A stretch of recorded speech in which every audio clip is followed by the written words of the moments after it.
হয় সংস্কার করেন, না হয় 5 বছরে ক্ষমতায় থাকার স্বপ্ন বাদ দিয়ে আগামী 5 মাসের মধ্যে কোথায় পালাবেন তার রাস্তা আবিষ্কার করুন।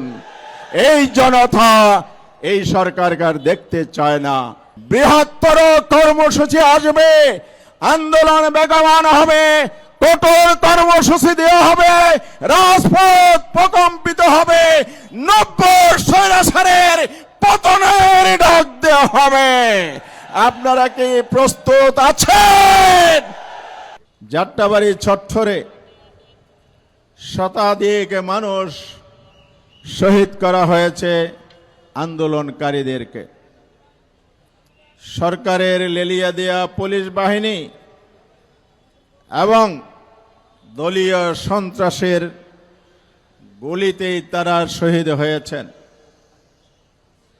যাত্রাবাড়ি চত্বর থেকে চিটাং রোড পর্যন্ত 4 কিলোমিটার মানব প্রাচীর গড়েছিল এই অঞ্চলের জনগণ।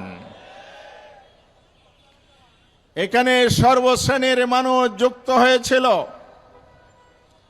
ছাত্র ছাত্রী, শ্রমিক, মেহনতি মানুষ, ভ্যান চালক, রিক্সা চালক এবং সব বয়সের মানুষ এখানে একত্রিত হয়েছিল।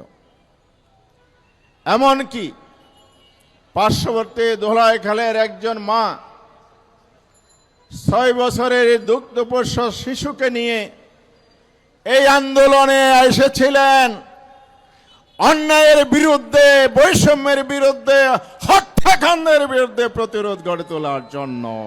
শেখ হাসিনার ফ্যাসিবাদ, সন্ত্রাসবাদ, দুর্নীতি, অন্যায়, অবিচারের বিরুদ্ধে গণপ্রতিরোধ গড়ে উঠেছিল এখানে। জুলাই আন্দোলন নয়, বাংলাদেশের রাজনৈতিক ইতিহাসে যাত্রাবাড়ি চিরকাল ধরে বিপ্লবীদের ইতিহাসে স্বর্ণাক্ষরে লিখিত থাকবে। আর এই যোদ্ধারা যারা জীবন দিয়েছেন, যারা আহত পঙ্গুত্ব বরণ করেছিলেন, কেন? লক্ষ্য কি ছিল? প্রধান লক্ষ্য ছিল হাসিনাকে তাড়িয়ে, আওয়ামী লীগকে তাড়িয়ে বিএনপিকে ক্ষমতায় বসানো। একটি দল চলে যাবে, আরেকটি দল ক্ষমতায় আসবে। এই জন্যেই প্রধান লক্ষ্য ছিল ক্ষমতার পরিবর্তন নয়, রাষ্ট্র ব্যবস্থার সংস্কার, রাষ্ট্র চরিত্রের পরিবর্তনের জন্য। মানুষ স্বপ্ন দেখেছিল পুলিশ হবে পেশাদার, জনগণের উপর গুলি চালানো পেশাদারিত্ব নয়। তাও এটা গাজা ফিলিস্তিন নয়, এটা স্বাধীন বাংলাদেশ। স্বাধীন বাংলাদেশের স্বাধীন নাগরিকদের উপর নির্বিচারে পুলিশ গুলি চালিয়েছে। সে পেশাদার গুলি, সে পুলিশ কি এখনো আমরা পেয়েছি? আমরা কি পেলাম? এখনো হবিগঞ্জে জুলাই যোদ্ধাদের চোখ উপড়িয়ে ফেলা হয়। এখনো রাজপথের 46 ধারা জারি করে জুলাই আন্দোলনের এই উদযাপনকে বাধাগ্রস্ত করা হয়। পুলিশ দলকানা হয়ে সরকারি লেলিয়া দেয়া বাহিনীদের পাহারাদারি করে সেখানে জাতির জন্য আর লজ্জা কিছু হতে পারে না। আমরা রাষ্ট্র মেরামত সংস্কার বলতে বুঝি প্রশাসনের নিরপেক্ষতা। আমরা দেখেছি 62 জেলায় জেলা প্রশাসক নিয়োগ দলীয় ভিত্তিতে। আমরা দেখেছি 12টি বিভিন্ন সংস্থার স্বাধীন স্বায়ত্তশাসিত কর্পোরেশনের নিয়োগ বিএনপির নেতারা। আমরা দেখেছি সচিবালয় থেকে নিম্ন স্তরের প্রশাসন পর্যন্ত দলখানা লোকদেরকে নিয়োগ দেওয়া হয়েছে। এই দলীয়করণের কুসংস্কার জারি রাখার জন্যই, অপসংস্কৃতি জারি রাখার জন্য কি জুলাই যোদ্ধারা জীবন দিয়েছিল?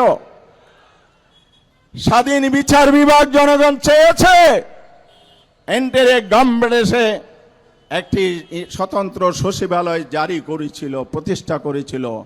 বিএনপি ক্ষমতায় এসে সেটাও বিলুপ্ত করে দিয়েছে, বিচারকরা যাতে স্বাধীনভাবে বিচার করতে না পারে। গত নির্বাচনে তারা ইলেকশন ইঞ্জিনিয়ারিং বোর্ড ছড়ি ফলাফল পরিবর্তন করে জুলাই যোদ্ধাদের কপালে কালিমা নিপন করেছেন। আমি আশাবাদী হব এই জনগণ যেভাবে 24-এর 5ই আগস্ট এই যাত্রাবাড়িতে 55 জন শহীদ হয়েছে একদিনে, হয় সংস্কার করেন, না হয় 5 বছরে ক্ষমতায় থাকার স্বপ্ন বাদ দিয়ে আগামী 5 মাসের মধ্যে কোথায় পালাবেন তার রাস্তা আবিষ্কার করুন। এই জনতা এই সরকারকে দেখতে চায় না। আসুন 11 দিয়ে অক্ষর পক্ষ থেকে আজ এর শীর্ষ বৈঠক আছে, 5 তারিখ পল্টনের সমাবেশ আছে, বৃহত্তর কর্মসূচি আসবে, আন্দোলন বেগবান হবে, কঠোর কর্মসূচি দেওয়া হবে, রাজপথ প্রকম্পিত হবে, 90 স্বৈরাচারের পতনের ডাক দেওয়া হবে। আপনারা কি প্রস্তুত আছেন?